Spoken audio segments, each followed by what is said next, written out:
یہ مناظر راولپنڈی میں احمدیوں کی عبادت گاہ کے باہر کے ہیں۔ اسے بند کرانے کی مہم 8 ماہ پر محیط ہے، لیکن گزشتہ ماہ کچھ ہی فاصلے پر ہزاروں کے اجتماع نے سیٹلائٹ ٹاؤن کی احمدی مخالف مہم میں نئی روح پھونک دی۔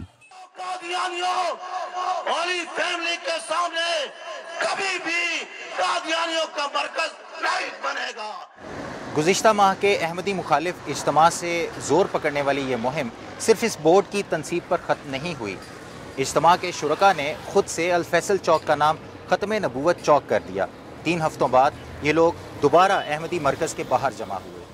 احمدی عبادت گاہ کے ایک کیمرے نے اچانک شروع ہونے والے احتجاج کے مناظر محفوظ کر لیے۔ 28 مئی والا واقعہ ہوا لاہور والا، تو ہمیں اتھارٹیز نے کہا کہ آپ اپنی سیکیورٹی خود کریں، اور اس وقت ہم نے سیکیورٹی کیمراز لگائے in order to cover the street, کہ باہر سے کوئی آدمی آتا ہوا نظر آئے یا کوئی ٹیررس ایکٹیویٹی ہو۔ تو جو کیمرے انہوں نے اتارے ہیں، ایک کیمرہ یہ جگہ جو ہے، یہ دیکھیں باہر نکلا ہوا پروجیکشن، یہاں کیمرہ لگا ہوا تھا۔ 2010 میں لاہور کی احمدی عبادت گاہوں پر حملوں کے بعد کیے گئے حفاظتی انتظامات ہی تھے جنہوں نے بظاہر راولپنڈی میں احمدیوں کی دوسری بڑی عبادت گاہ بند ہونے کی صورتحال پیدا کر دی ہے۔ 3 مساجد کے درمیان یہ مرکز تھا جو کہ رہائش کے لیے لیا گیا تھا۔ اب 3 مساجد کے لوگ جب جمعہ کے نماز پڑھنے جاتے تھے تو یہ ان کو روکتے تھے اور ان سے کہتے تھے کہ تمہیں پتہ نہیں ہے کہ اندر نماز ہو رہی ہے۔ اب یہ وہ غیر آئینی حرکت تھی جس کی وجہ سے ہمارے اندر یہ شوق پیدا ہوا کہ اس کو ختم کیا جائے، کیونکہ یہ اپنی عبادت کو نماز کا نام نہیں دیتے تھے، غیر آئینی۔ کیمرے اتروانے اور عبادت گاہ کے سامنے اپنے اپنے مسلک کے تحت نماز عصر کی ادائیگی کے بعد شرکاء نے 2 مارچ کی نماز جمعہ بھی یہیں ادا کرنے کا اعلان کیا، لیکن جمعرات کو یہ فیصلہ واپس لے لیا گیا۔ وہ ہم نے کینسل کر دیا۔ وہ انتظامیہ نے ہمیں یقین دہانی کرائی ہے کہ ان کا جمعہ وہاں نہیں ہوگا، لہٰذا آپ بھی جمعہ نہ پڑھائیں۔ تو ہماری اس ایکشن کمیٹی والوں نے اس کو تسلیم کر لیا، انتظامیہ کے ساتھ یہ بات ہو گئی کہ یہ جمعہ نہیں پڑھیں گے، لہٰذا آپ بھی نہ پڑھیں۔ ہم تو پرامن لوگ ہیں۔ ضلعی انتظامیہ معاملے کو حساس قرار دیتے ہوئے اپنی رائے دینے سے انکاری ہے، لیکن اس کے اقدامات نے نئے خدشات کو جنم دیا ہے۔ ہمیں انتظامیہ نے کہا ہے کہ آپ کوشش کریں تعداد کم ہو جائے، وہ کوشش ہم اسی طرح سے کر رہے ہیں۔ جو پچھلے جمعے کو ہوا ہے وہ بڑے واضح طور پر ٹیررزم کی تعریف میں آتا ہے۔ میں یہ بات آپ کو بطور وکیل کے بتاتا ہوں۔ انتظامیہ نے بجائے اس کے کہ ان کو روکتے، تو میں یہ کہتا ہوں کہ انتظامیہ کی جو ارادہ ہے، جو ول ٹو ایکٹ جس کو کہتے ہیں، اس میں ان کو کمزوری ہے۔ وہ مولویوں سے تصادم نہیں چاہتے، وہ بھی مولویوں سے خوفزدہ ہیں، ہم بھی خوفزدہ ہیں۔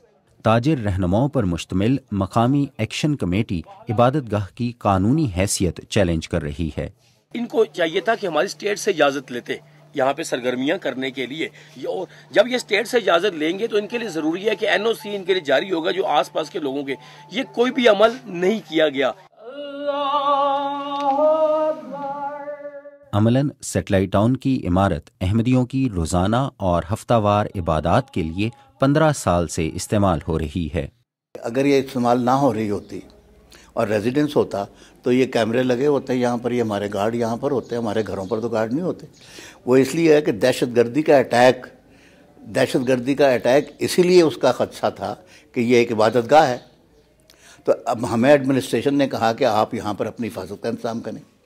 پولیس کی نفری یہاں ہر جمعے کو ہوتی ہے، تو ان کو تو یہ تو نہیں کہ کوئی ڈھکی چھپی بات نہیں تھی، ایڈمنسٹریشن کو پتہ تھا، جو ٹیکسیشن ڈپارٹمنٹ ہے وہ اس پراپرٹی کا ٹیکس جو ہے بطور عبادت گاہ کے وہ نہیں لے رہا۔ ضلعی انتظامیہ کے ایک اہلکار نے نام ظاہر نہ کرنے کی شرط پر BBC کو بتایا کہ عمارت کا عبادت گاہ کی حیثیت سے استعمال گرے ایریا ہے، یعنی مبہم معاملہ ہے۔ ان کے مطابق مذہب اور قانون کو الگ رکھتے ہوئے اس معاملے کو انتظامی حکمت عملی سے حل کرنے کی کوشش کی جا رہی ہے۔ 8 ماہ کی مہم کے دوران سیٹلائٹ ٹاؤن کی احمدی عبادت گاہ میں ہفتہ وار عبادت کے لیے حاضری کی تعداد 800 سے گر کر 30 کے لگ بھگ رہ گئی ہے۔ نئی مساجد کے نقشے ہمارے نئی عبادت گاہوں کے عام طور پہ لوگ اس کو ایوائڈ کرتے ہیں ایڈمنسٹریشن والے۔ تو ایک ہی صورت ہے کہ کہ انتظامیہ ہمیں آلٹرنیٹ انتظام بتا دے، تو پھر ہم کسی سٹیج پر بھی لاء کو قانون کو اپنے ہاتھ میں نہیں لینا چاہتے، ہم انتظامیہ سے تصادم نہیں چاہتے، لیکن اتنا ہی یقینی بات یہ ہے کہ ہم جمعہ پڑھنا نہیں چھوڑ سکتے۔ 2 مارچ یعنی آخری جمعے کی صبح پولیس نے احمدی عبادت گاہ کا محاصرہ کر لیا۔ احمدیوں کے لیے مبینہ حفاظتی اقدامات کی وجہ سے کوئی بھی عبادت گاہ تک نہ پہنچ سکا۔ عبادت گاہ کے منتظمین کا کہنا ہے کہ اس قدر سخت سیکیورٹی انہوں نے کبھی نہیں مانگی۔ عبادت گاہ کے عملے کے چند افراد نے ہی ہفتہ وار عبادت کی۔ بتدریج مگر منظم انداز میں راولپنڈی میں احمدیوں کی دوسری بڑی عبادت گاہ بند ہو رہی ہے۔ ظہیر الدین بابر، BBC راولپنڈی۔